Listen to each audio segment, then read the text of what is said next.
Welcome, ladies and gentlemen, to sorry, somebody got my chain. Welcome, ladies and gentlemen, to another exciting episode of This Is Our Life. Asshole. This is what's the name of the show? Red Claws, I think. Fred Claus. Anyway, this is for my cousin Katie. First of all, Katie, if Yeah, you Fred Claus. if you need help getting to what was it, Georgia, let us know. I'm not saying we can help you, but we maybe next month we can send you $10 or something. That's I mean, if you get a bunch of people to send you $10 and somebody's on the computer. Anyway, so the picture, yeah, Penticton, British Columbia, just before my dad went to Vietnam.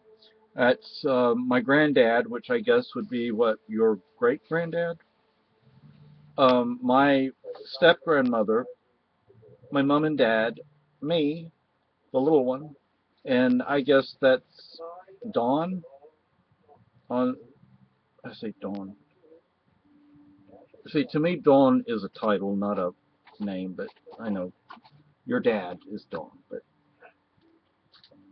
anyway, we've had a day of it, Katie. We have had a day of it.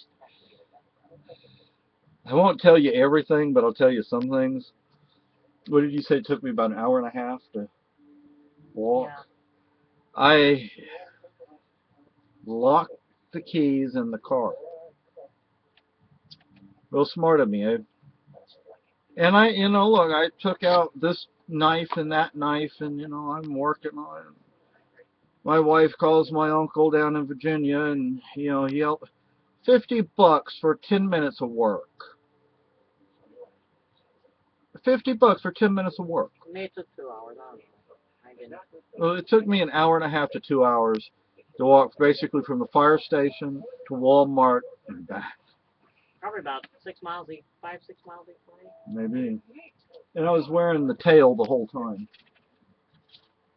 I'm wearing the tail the whole time. Oh, so we had a day of it. But what I was going to do is I was going to tell you a story. Maybe I've told you this, maybe I haven't. When we were in Penticton, or when we left Penticton, we were on a DC-3. If you don't know what a DC-3 is, Google it.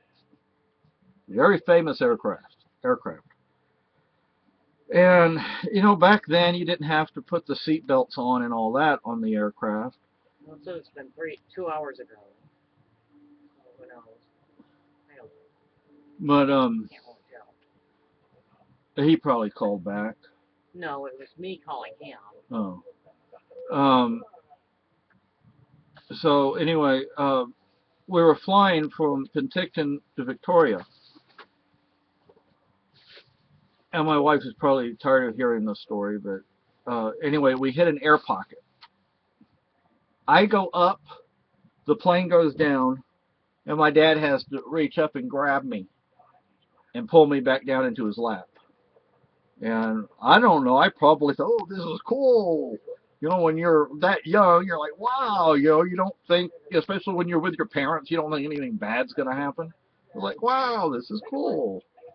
At that point in my life, I spoke a little German and Spanish. I don't know how much English I spoke. I don't know. But anyway, I just thought I'd tell you about that. And I have to make a video about why I know. Well, I'll say it here. I know Santa Claus is real. How do I know that? When I was 4 or 5 years old, I had an older brother, and it's Christmas Eve, and he wakes me up. He says, Santa Claus is in the living room. So he had me hide under the sofa, and he actually walked out there, and he said, hi, Mr. Santa Claus.